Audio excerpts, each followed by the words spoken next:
Hey guys, what's up? It's Leighton here. I just want to talk to you guys today about what being transgender um, means to me, what I've been through to get to where I'm at today.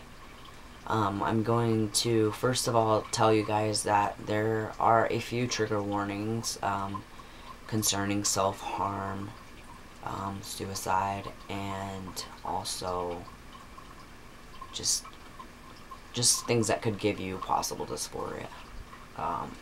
So if you can't handle that stuff, I would just say to click off of this video. Okay guys, so today I wrote this just recently, probably about 5-10 minutes ago. I am going to be reading it off the screen because I feel like I can express myself better that way. So let's go ahead and get started. That is the reason I'm looking down. I just wanted you guys to know. So here we go.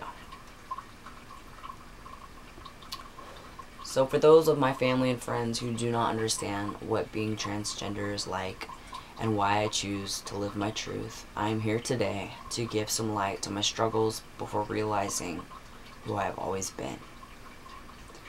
I want to tell you that I have not always known what it was to be transgender, and that it took me well into my mid-20s to have some kind of understanding as to what it was. Since I was a small child, I have always felt as if I wanted to be something other than what I was born to be. My parents always dressed me in girls' clothes, and I kind of just accepted that that was the way that things were supposed to be. What I never realized or vocalized was that I hated all of the girly things, like the dresses and the pinks and purples that I was made to wear day in and day out. Because of a lot of childhood trauma and abuse, I have a hard time recalling certain memories. But I do remember specifically meeting my best friend. His name was Thomas Stone.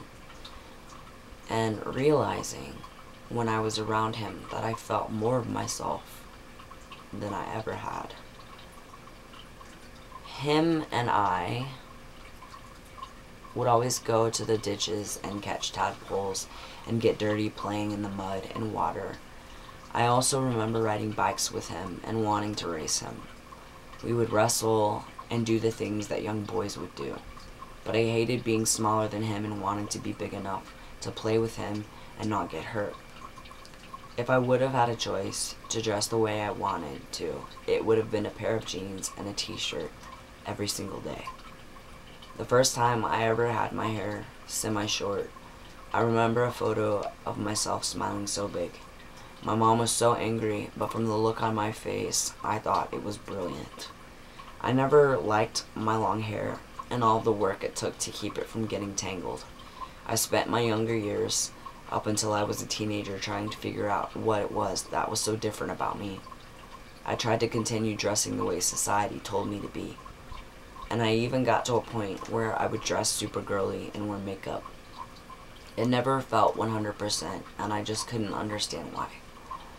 I had begun to realize that I was beginning to be attracted to girls and thought that maybe I was a lesbian. I embraced that and again thought that was the solution.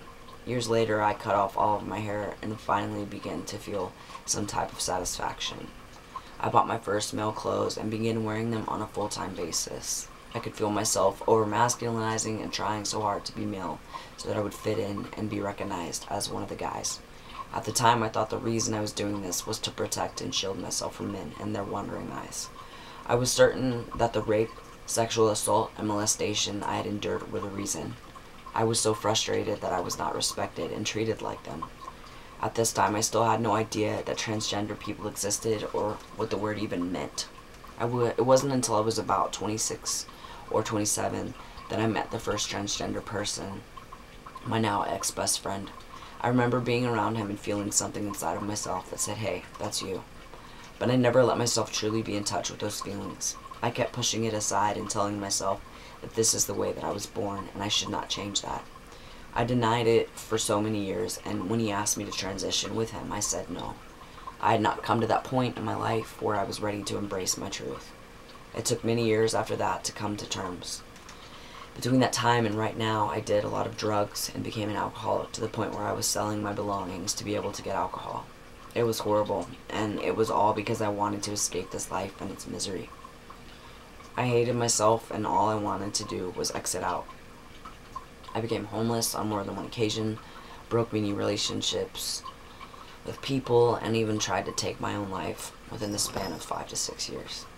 I also struggled with self-harm just to ease the pain of my own life. And before that, I also had 2 prior attempts. I always told myself in my head that I had nothing to offer this world and that I felt like I was not worth being here. I would cry so hard and pray to God to take me because I could not take it anymore. 3 years later, I decided to change my name to something more fitting that felt more comfortable to me, and I began to identify as genderqueer. That felt as if it was closer to what I was in search of, but things were not perfect, and I felt myself struggling more and more. Earlier this year, about February or March 2015, I attempted to take my own life, yet again. This was definitely by far the worst and scariest moment of my life. I spent about a week in a facility, and after getting out, decided it was time to really sit down with myself and allow myself the love and respect I'd been searching for. I began to watch YouTube videos about being transgender and what that meant. After a few weeks of research, I began to feel closer to the true person I had always been. I had been living in a body that was never meant for me, and realized that this was the thing I had been in search of, and the reason I needed to continue living. I have since that moment been happier than I have ever been before, and I'm living my truth today. It was not easy for me to tell people that were close to me because I knew there would be rejection, abandonment, and a misunderstanding. But none of that has stopped me. I finally love the man I am, and have always been, and every day I look in the mirror, and I can finally smile, and not want to escape my life. Some people have told me that I'm not a man because I'm not anatomically correct.